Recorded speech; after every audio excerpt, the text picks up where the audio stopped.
My mother has always been a bit eccentric. Not this suffocate me in the bath kind of insane, but certainly a little off, as if she lived in a different reality than the rest of us. There were times when she looked at me, and I could tell she believed I was somehow less genuine than she was. I remember one day walking into her room and finding her crying over a pile of her clothes on the floor, scissors in hand, cutting out every bit of purple fabric she could find. "I can't see it anymore, Casey," she sobbed. "I can't see the colors I should see." After that, I retreated to my room. When my father came home and found me hiding away, he asked what was wrong. I told him what was happening with Mom, and he simply sighed before going to talk to her. What I didn't realize at the time was that I hadn't locked my door out of fear. I'd locked it because I wanted a barrier between myself and the reality that my mother wasn't okay. When they finally separated, I didn't have a specific moment to point to as the tipping point. It felt more like a culmination of events we'd all accepted for years. What I do remember is listening to my dad recount some of the wild, crazy moments from their marriage. Some of them shocked me, like the time he came home to find her hiding in a closet with a knife. Most of them, however, I remembered quite well. So when the judge looked down at me and asked if what my dad was saying was true, I could only nod in agreement. Naturally, my father got custody of me. Even at 12, I knew that despite this case, there was still a chance things could go wrong for us later. Afterward, we went to Sullivan's and devoured ice cream sundaes. I knew it was hard for him to raise me alone, but I also knew he was doing his best. My dad was a 46-year-old middleware technician who had decided to become a single parent. He worked long hours for little pay, but he still found time to help me with math and attend my track meets. He was patient and gentle, my hero. But that's just the setup for my story. A few months ago, my mother reached out to my father. She said she was seeking treatment, that she wanted to make amends. She even provided him with the number of her doctor, whom my father promptly called. The man on the other end assured my father that his ex wasn't the same person she'd been 4 years ago.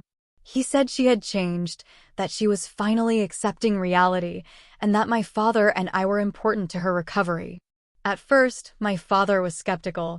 He was convinced that no amount of medication or therapy could alter the woman who had tormented him and his daughter for so long. But eventually, he met with her.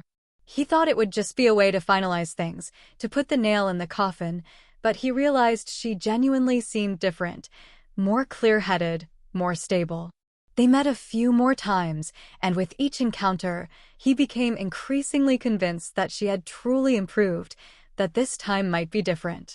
When he walked into the house after seeing her, I couldn't quite read his expression. It was like he carried some sort of weary hope, a kind of longing that shouldn't have still been alive. He wanted help, and I had known for a long time that he was working himself to the bone trying to support both of us. After I was born, he had hoped to be part of a family, but now it was just him, with dark shadows growing under his eyes. When he gently asked if I wanted to see my mother again, I eagerly nodded, not so much for her or myself, but for him. "It's so good to see you, darling," were the first words she said when she sat down across from me at a McDonald's booth. "I can't begin to apologize for everything I put you through." She looked better, much better. Over the years, my memories of her behavior had merged into a flat nightmare. The woman holding my hand wasn't frightening. It felt almost nurturing, though it made my skin tingle. We met sporadically for a few months, often alone when my dad had to take a work call. During those times, she would tell me about her therapy sessions and the new friends she was making. She explained how long it took her to realize that her biggest issue was her tendency to isolate herself, which made her feel insane. "But it's okay now," she said. "I'm not alone anymore." Eventually, my mother asked if I could stay with her for a night. My dad was clearly uncomfortable with the idea and told her he would need to think it over. All I could think about were the work withdrawals, the trips with friends, and all the times my dad had missed out on living his life to take care of me. I thought maybe, just maybe, if we reached a point where my mother could take even a little bit of my burden off him, he could reclaim his life. So I begged him to let me go. After some back and forth, he finally agreed. "I'll be here to pick you up at 7, he said as he pulled my bag out of the car. He drove me straight to the apartment complex where my mother lived. "If you need me at all, promise you'll call," he urged. I promised, linking my pinky with his. When he gave me a stern look, I locked my pinky with his and heaved a deep sigh. "Your mom is trying," he said. "I can appreciate that. I can respect it. But I'll drive my car through her front door if it means keeping you safe." I couldn't help but laugh at the image of his beat-up Nissan hatchback crashing through the brick and drywall. I squeezed his hand, and the night started off fine. Her two-bedroom apartment was neat and clean, albeit small, and there was a strange smell that seemed to linger, like something spoiled was hidden in the walls. But she let me put whatever I wanted on the TV, and even brought out popcorn and soda for us to snack on while we watched a police procedural. When the oven timer went off, I asked her what she was making. "Your favorite, honey," she replied. "Fish mac." I felt my face flush. Fish wasn't my favorite dish, and I didn't think I had ever even eaten it before that evening. But I told myself to overlook it. It had been years. Surely it was okay for her to have a few faded memories. That by itself didn't mean anything was wrong. My phone buzzed with a message from my dad. "All good?" I replied, "You're such a warrior." After responding, we sat down to eat at the table as the show wrapped up. It felt like we should talk, but there wasn't much to say. The silence stretched between us like a tightrope, and we wouldn't even think about stepping out onto it. As I scraped the last bits of fish mac from my bowl into the trash, my mother told me she had a movie she thought I would like. I agreed and settled onto the couch as she inserted the DVD. It was an unusual film, not terrifying in the way a horror movie is, but unsettling like a bad dream. It followed a woman with amnesia trying to piece together what had happened to her. At one point, it became too bizarre for me. The strange logic of the film felt like a headache I couldn't shake. I pulled out my phone and started scrolling through social media, trying to do so discreetly so my mother wouldn't notice. I shouldn't have worried. She was so engrossed in the movie that she leaned forward, her eyes alight with excitement. About halfway through, she suddenly grabbed my knee with a force that made me jump. I looked up to see her still staring intently at the screen. "Watch this," she exclaimed. "This part is my favorite." I turned my attention to the screen, where the main characters were wrapped up in each other's arms in bed, the sexual tension escalating rapidly. My cheeks flushed. I knew how awkward it felt to watch a sex scene with a parent in the room, but this was different. My dad usually fumbled awkwardly, which made my embarrassment feel somewhat normal. But this felt unsettling, and I wasn't sure how to react. As he tried to slip past with the remote, it became a running joke between us. My mom's fingers dug into my skin as she instructed me to watch the two women on the screen. It felt wrong. She shouldn't be touching me, shouldn't be encouraging me to watch. There shouldn't be that wild yearning in her eyes. I knew in my heart that my mom had never been cruel or tried to hurt me, yet with her hand on my knee, I couldn't help but imagine the other hand hiding a knife behind her back. I felt sick, like I might throw up. It was as if my throat was closing up. "I don't want to watch this," I finally shouted. I hadn't even finished speaking when the television screen went dark. The remote was already in her grasp, as if she had been waiting for me to say something. "All right, honey," she said with a grin. "I have the spare room all set up for you, but before we wrap up, I need to feed my friend's cats. Can you come with me? I wouldn't feel right leaving you all alone." She extended her hand invitingly, and the desire in her eyes had vanished, replaced by the calm demeanor she'd maintained over the past few months. "How long will it take?" I asked, feeling uneasy. "I'm really tired." "Just a few minutes, honey, I promise." She looked so sincere that rejecting her felt like spitting in the face of God. I knew I would be a terrible daughter if I didn't trust her. Looking back now, I see that someone trying to regain your trust wouldn't act as if nothing was wrong. Someone trying to make amends would acknowledge the pain their actions had caused. The way she looked at me, with the eyes of a mother who had never harmed or scared me, should have been my first sign that she was living in a different reality than I was. But I didn't see it then, so I got into the car. My stomach began to churn after about 15 minutes on the road. I tapped my foot on the car's carpet, feeling the quiet moments stretch endlessly. "You said this wouldn't take long," I finally inquired. Oh, silly, she replied. I meant that feeding the cats won't take long. My friend lives a bit out of town, but we're almost there. Don't worry. She turned up the radio, and a pop station blared in and out of static. I could feel my breathing quickening, my body trying to wrestle the growing panic away.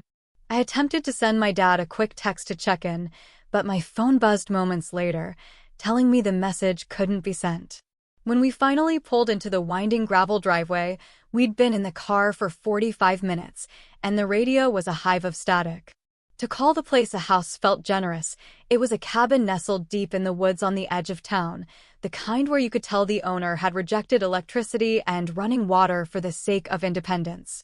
Oh, darling, they're going to love you, my mother said as she turned off the car and dropped the keys into the cup holder. She stepped out and shut the door, leaving me in the still, warm interior of the vehicle. Inside the cabin, it was just as shabby as the exterior. My mother was holding a long-necked lighter to a lamp, casting a dim, sad light around the room. The carpet on the hardwood floor was moth-eaten and worn, the shabby footstool looked ready to collapse, and the old couch was dark and faded. I didn't want to know if it was from sun damage or dust. So your friend lives here? I asked slowly. I need to go get food from the shed, she replied cheerfully, ignoring my question as she headed toward the screened back door. I glanced around. No dishes for cat food, no scratching posts, not even any claw marks on the old couch. Standing there in the dim light of that strange place, a troubling thought crossed my mind, reminiscent of the storybook image of Hansel and Gretel being led into the woods by a father who would soon abandon them. She wouldn't leave me here, I told myself. It would be insane. But the memory of her cutting the purple fabric from her clothes lingered in my mind. I listened closely to the silence of the night, half expecting to hear footsteps on gravel or the engine starting. Instead, all I heard was a rustling, a sound of someone trying to stay hidden. Did she double back? Was she trying to scare me? I jumped when the screen door slammed open, and my mother appeared with a 25-pound bag of dry cat food. Hungry cats? I mumbled. Cats? She asked, her expression genuinely confused. The cats were here to feed, I said, my voice small. Oh, hungry cats, she laughed. I'm sorry, I misheard you. Yes, very hungry cats, hungrier than you think. I helped her carry the bag to the yard, where she fumbled with her phone until she found a dirty cat food bowl hidden under a decaying seat. There we are, she said, tearing open the bag and spilling kibble into the dusty bowl.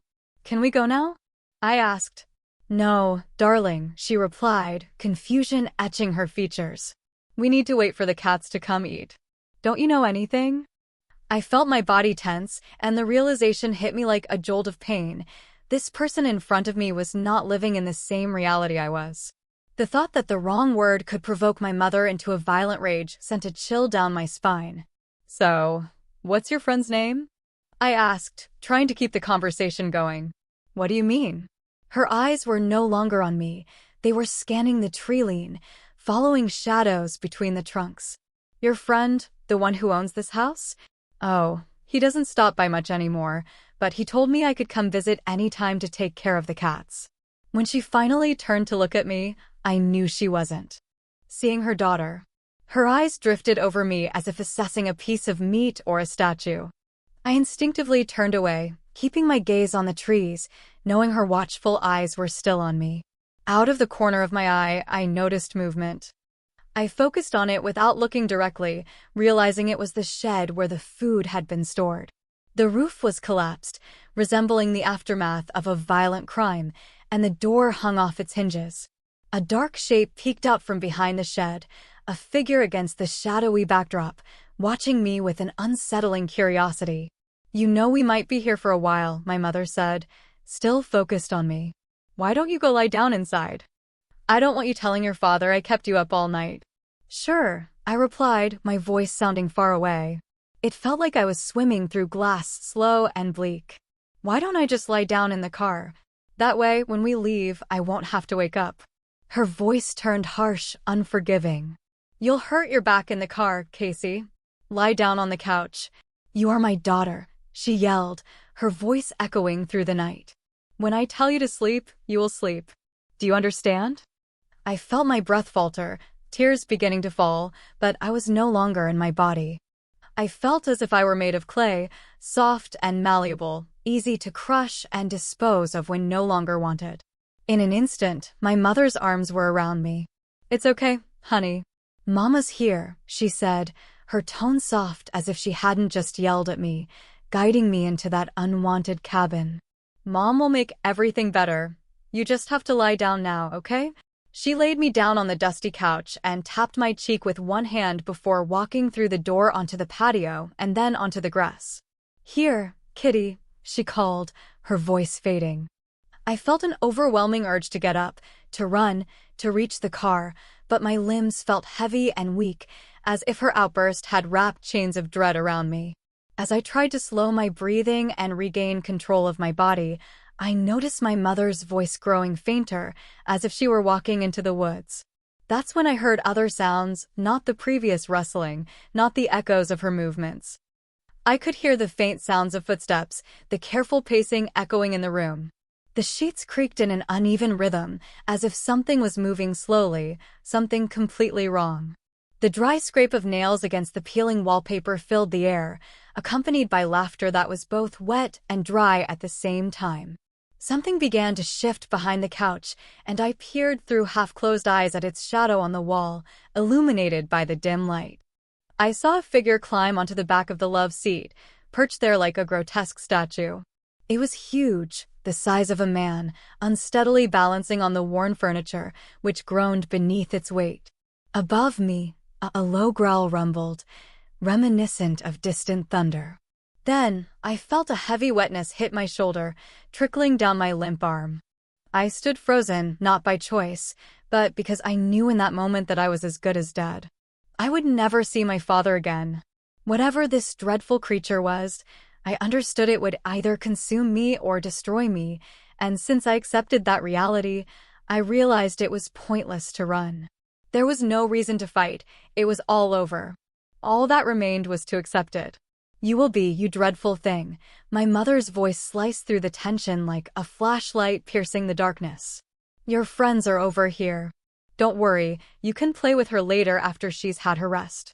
Through the slits of my eyelids, I watched as the shadowy figure jumped to the ground, moving silently into view, turning in slow, awkward circles before settling down at my mother's feet.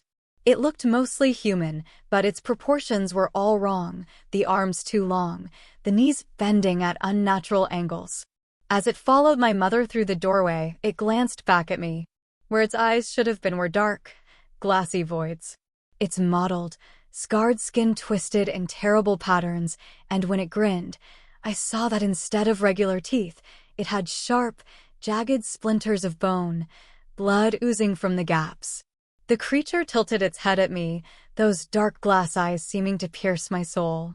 Then it threw its head back, took a long, deep breath, and followed my mother through the doorway. "Good kitty," I heard my mom say from the yard, her voice overshadowed by the sound of dry food crunching under sharp teeth. The back door, the rusted screen door, was my only hope for escape. I slid off the couch as quietly as I could, my knee gently pressing down on the worn carpet. I stayed low to the ground, crawling around the love seat, stepping only on sturdy patches of floor. "I'll be so eager to meet you, all you beautiful girls," my mother was still talking to the creature outside. "And I know you'll be so happy to see her too. I promised you more wet food, didn't I?" When I finally reached the screen door, I took a deep breath. It had been ajar when my mother opened it earlier, and I hoped the rusty spring was the reason it remained shut. I placed my hand on the spring, and a sound from the yard crawled into my bones. It was a mix between a scream and a wheeze, the sound of air rushing through broken windpipes. It was a tune I didn't want to hear. It echoed a deep, primal fear in my mind, urging me to hide. With shaking hands, I pulled at the spring, barely managing to pop it off the screw that held it to the door. My breath caught in my throat as I pushed the door open, praying it wouldn't make a sound, at least not over the yowling from the yard. It swung open quietly, inviting me into the darkness. All the panic, all the fear, wouldn't let me be cautious anymore. I could see the nose of the car in the garage, could almost taste the dust covering the tires. I couldn't wait any longer. My feet were silent as I moved through the grass, but the moment I stepped onto the gravel of the driveway, the yard fell silent. "Casey," my mother called. "Honey, where are you?" In a moment of sheer panic, time felt like it was moving both slowly and quickly at the same time. I had never experienced anything like it. Everything seemed to happen at once. There was no separation between the second I opened the door, the moment I fumbled for the keys, or when I slammed the car into reverse. It all happened in a blur, like snapshots flickering outside my mind. As I switched gears to drive, I remember seeing my mother standing in front of the car, the headlights illuminating the fabric of her dress. The dust kicked up by the vehicle obscured her figure, and there were 6 creatures flanking her on either side. In her eyes, I saw genuine hurt and a real sense of betrayal. "What are you doing?" I saw her mouth move, but I didn't reply. Instead, I drove through the garage, my heart racing. With only 3 months left before I could drive without a guardian, I tore out of the garage, away from the madness. I took every turn too fast, feeling the vehicle's inertia trying to throw me off balance as I sped away, kicking up dust that soon obscured the house from view. No love lost. I was almost to the main road when I caught sight of one of the creatures out of the corner of my eye. It was the same one from inside the house, loping effortlessly alongside my reckless driving. Its glassy eyes were fixed on me, and as it stared me down with that grotesque grin, I knew something for sure. I had imagined these creatures as human, perhaps distorted or deformed, but human nonetheless. A human could be reasoned with or understood in some way. But these things were not human. They had never been. That smile, slick with blood, and the twisted muscles where my own should have been, made me realize these were something else entirely. They were not a distorted version of humanity, but something alien trying to mimic it, having just gotten the details wrong. I tore onto the paved road, veering in a direction I thought the highway was in, keeping an eye on the creature. It seemed to pace along rooftops, following me through the glowing sodium lights. When I hit the highway, it appeared to vanish, but I couldn't be sure. That's when I realized tears were streaming down my thighs, and I was gasping for air through sobs.